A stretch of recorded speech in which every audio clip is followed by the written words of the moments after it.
comme un good.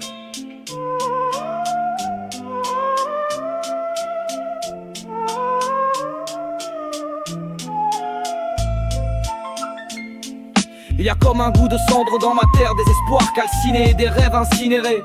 Peut-être le climat qui brûle, peut-être l'appétit dévorant des plus puissants. Il y a comme un goût de peur chez les enfants, les petites filles étouffent des cris derrière les maisons. Et les petits garçons sur le chemin de l'école sont dépouillés de leur courage naissant. Il y a comme un goût d'injustice dans l'économie, l'argent détourné se déverse de toutes parts dans les poches des uns, tandis que la sueur salée des autres s'évapore entre leurs mains vides. Il y a comme un goût de dictature au sein des démocraties, la même main invisible qui choisit chacun des candidats, et les machines qui savent les résultats des élections avant le décompte des bulletins. Il y a comme un goût de divorce avant même le mariage, une voix métallique qui résonne au cœur de la société et qui déclare une guerre à perpétuité entre les hommes et les femmes.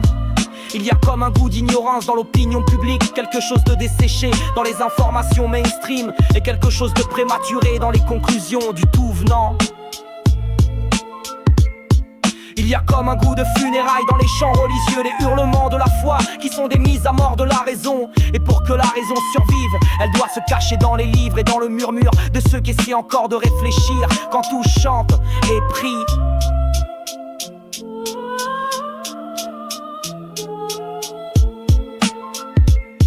Il y a comme un goût de trahison dans les amitiés. Les grandes amitiés sont mortes avec le passage du bac, et elles ont été remplacées par les grandes ambitions et les grandes jalousies, par le poison de la comparaison douloureuse.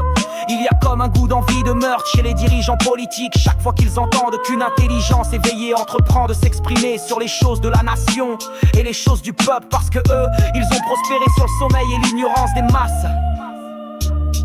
Il y a comme un goût de chaos dans l'ordre mondial des dirigeants de nations qui dirigent avec leur égoïsme individuel et leur égoïsme de groupe, et qui ne réfléchissent que pour chercher les moyens de mieux conserver leur pouvoir et de mieux blinder leur fortune. Il y a comme un goût d'indifférence dans le ciel, des milliards de prières qui se brisent contre le mur du grand silence cosmique, et les croyants qui sont obligés de se répondre eux-mêmes en remplissant le ciel des projections de leurs propres pensées, de leurs propres chimères.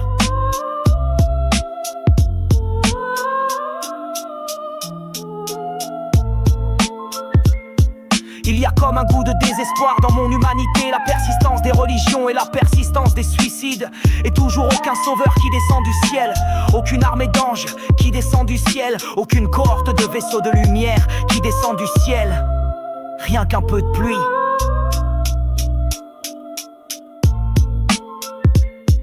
Il y a comme un goût de guerre civile qui s'approche peu à peu, la grande déflagration de la lutte, lancinante des classes, pas si lancinante, car la classe dominante est en guerre déclarée. Ce sont les classes pauvres et les classes moyennes qui ne voient rien derrière le voile de l'alcool et du rire bête.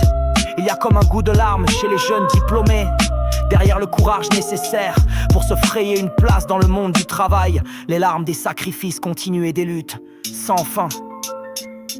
Il y a comme un goût de solitude chez les jeunes femmes, conditionnées comme des femmes fortes, mais réduites à des fragmentations psychologiques et à des raideurs psychologiques qui les rendent impropres à des relations saines. Il y a comme un goût de résignation chez les activistes, le peuple qui ne se lèvera jamais comme un seul homme, aucun mot d'ordre qui ne soulèvera quiconque par la seule force de sa pertinence, tandis que l'abrutissement trouve un écho sous chaque toit et dans chaque profil.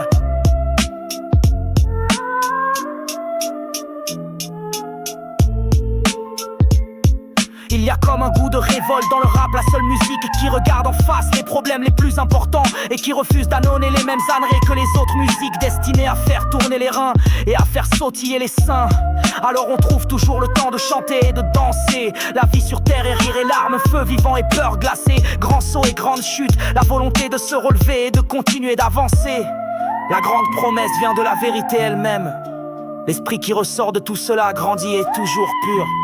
Des nuits de tristesse et des journées de travail qui font fleurir de nouvelles idées et de nouvelles actions. Des temps de bonheur qui se dilatent au fur et à mesure en gagnant du terrain sur les revendications.